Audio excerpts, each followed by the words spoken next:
शिव पुराण हिंदू धर्म का एक महत्वपूर्ण पुराण है जो भगवान शिव की महिमा और उनके विभिन्न रूपों का वर्णन करता है। यह पुराण शिव भक्तों के लिए अत्यंत पवित्र और श्रद्धेय माना जाता है। शिव पुराण में भगवान शिव की लीलाओं, उनके सिद्धांतों, उनके पारिवारिक जीवन और भक्तों के साथ उनके संबंधों का विस्तृत विवरण मिलता है। यह पुराण भक्तों को शिव भक्ति के मार्ग पर प्रेरित करता है और जीवन की गहन आध्यात्मिकता की शिक्षा देता है।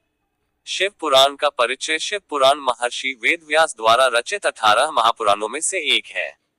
इसमें भगवान शिव और उनसे जुड़े विभिन्न देवी देवताओं की कथाएं विस्तार पूर्वक दी गई हैं।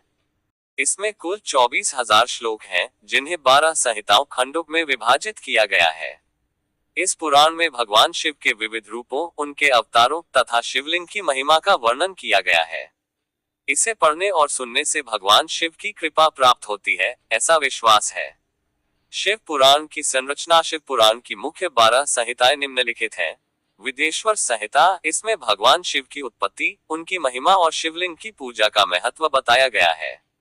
इस खंड में शिवलिंग की स्थापना और उसकी पूजा का महात्म्य वर्णित है। शिवलिंग को शिव का प्रतीक माना जाता है और इसे ध्यानपूर्वक पूजने से सभी प्रकार के पापों का नाश होता है। रुद्र संहिता। यह संहिता भगवान शिव के विभिन्न रूपों और अवतारों की कथाओं पर केंद्रित है। इसमें शिव विवाह, उनके पारिवारिक जीवन तथा उनके प्रमुख अवतारों का वर्णन है। इस खंड में शिव के 3 प्रमुख रूपों महादेव, रुद्र और महाकाल का वर्णन भी मिलता है। शतरुद्र संहिता। इस खंड में भगवान शिव के रौद्र रूप का वर्णन किया गया है, जिसमें वे संसार की समस्त बुराइयों का नाश करते हैं। इसमें उनके द्वारा त्रिपुरासुर वध, अंधकासुर वध तथा अन्य राक्षसों के विनाश की कहानियां प्रमुख हैं। कोटिरुद्र संहिता। इसमें भगवान शिव के हजारों रूपों का वर्णन मिलता है। शिव के अनंत रूपों का ये खंड उनके अद्वितीय और सर्वव्यापी स्वरूप का परिचायक है। इसमें शिव भक्ति का महत्व बताया गया है और शिव उपासना से प्राप्त होने वाले लाभों का वर्णन किया गया है। उमा संहिता। इस खंड में देवी उमा, पार्वती और शिव के विवाह की कथा प्रमुख है। पार्वती के रूप में माता सती का पुनर्जन्म और शिव के प्रति उनकी भक्ति का वर्णन इसमें किया गया है। शिव और पार्वती के विवाह से जुड़ी कहानियां इस खंड का मुख्य आकर्षण है। केदार संहिता। इस खंड में भगवान शिव के केदारनाथ रूप का वर्णन है, जो हिमालय में स्थित एक प्रमुख तीर्थस्थल है। ये खंड तीर्थयात्राओं के महत्व, विशेषकर केदारनाथ की यात्रा का महात्म्य बताता है। संहिता सप्तक। इसमें शिव के विभिन्न अवतारों और उनके लीलाओं का वर्णन किया गया है। शिव के अनेक अवतार जैसे कि नंदी, वीरभद्र, भैरव आदि का विस्तार से वर्णन किया गया है। वायु संहिता। इस खंड में सृष्टि की उत्पत्ति, संचालन और विनाश का वर्णन किया गया है। भगवान शिव को सृष्टि के रचयिता, पालनकर्ता और संहारकर्ता के रूप में चित्रित किया गया है।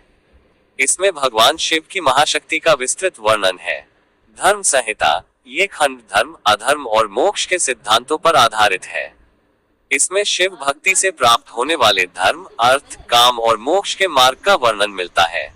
इस खंड में योग और ध्यान की महिमा का विशेष वर्णन किया गया है। लीलावतार संहिता। इसमें भगवान शिव के विभिन्न लीलाओं और अवतारों का वर्णन है। इस खंड में शिव के अनेक चमत्कारिक घटनाओं और उनके द्वारा भक्तों की रक्षा करने वाली कहानियों का वर्णन किया गया है। शिव योग संहिता। ये खंड योग, ध्यान और तपस्या के महत्व को समझाता है। इसमें शिव की उपासना से प्राप्त होने वाले आध्यात्मिक लाभों का वर्णन किया गया है। शिव को योग का आदि गुरु माना जाता है और उनकी उपासना से व्यक्ति मोक्ष प्राप्त कर सकता है। शिव पुराण में भगवान शिव से संबंधित अनेक प्रसिद्ध और प्रेरणादायक कथाएं हैं। इनमें कुछ प्रमुख कथाएं निम्नलिखित हैं। सृष्टि की उत्पत्ति और शिव का महत्व। शिव पुराण में सृष्टि की उत्पत्ति की कथा का वर्णन मिलता है। ब्रह्मा, विष्णु और शिव, इन तीनों देवताओं में भगवान शिव को सर्वोच्च स्थान प्राप्त है। उनके बिना सृष्टि का निर्माण और पालन असंभव है। सती और शिव का विवाह। इस कथा में देवी सती, जो दक्ष प्रजापति की पुत्री थी, ने भगवान शिव से विवाह किया। दक्ष को शिव से वैर था, इसलिए उन्होंने यज्ञ में शिव का अपमान किया।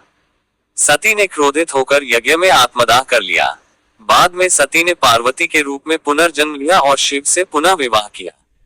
त्रिपुरासुर वध। त्रिपुरासुर 3 असुर थे जिन्होंने देवताओं को पराजित कर 3 अदृश्य नगर बनाए। भगवान शिव ने त्रिपुरासुर का विनाश कर देवताओं को मुक्ति दिलाई। ये कथा शिव के रौद्र रूप का प्रतीक है, जिसमें वे संसार की बुराइयों को नष्ट करते हैं। गंगा का अवतरण। शिव पुराण में गंगा के धरती पर अवतरण की कथा भी मिलती है। भागीरथ की तपस्या से प्रसन्न होकर भगवान शिव ने अपनी जटाओं में गंगा को धारण किया और धीरे धीरे उसे धरती पर छोड़ा। इस कथा से शिव के दयालु और करुणामयी स्वभाव का पता चलता है। शिव और पार्वती का विवाह आदर्श दाम्पत्य जीवन का प्रतीक है। वीरभद्र का अवतार। दक्ष के यज्ञ में सती के आत्मदाह के बाद भगवान शिव ने अपने क्रोध से वीरभद्र को उत्पन्न किया, जिसने दक्ष के यज्ञ का विनाश किया और दक्ष का वध किया। ये कथा शिव के क्रोधी रूप का प्रतीक है। शिव पुराण का महत्व। शिव पुराण का हिंदू धर्म में अत्यधिक महत्व है। यह न केवल भगवान शिव की महिमा का गुणगान करता है, बल्कि जीवन के विभिन्न आयामों पर भी गहन दृष्टिकोण प्रस्तुत करता है। इसमें धर्म, अधर्म, मोक्ष, भक्ति, योग, ध्यान और तपस्या की गूढ़ शिक्षा दी गई है। शिव पुराण का पाठ और श्रवण भक्तों के लिए अत्यधिक पुण्यदायक माना गया है। इसे पढ़ने से व्यक्ति के सभी पापों का नाश होता है और वह मोक्ष की ओर अग्रसर होता है।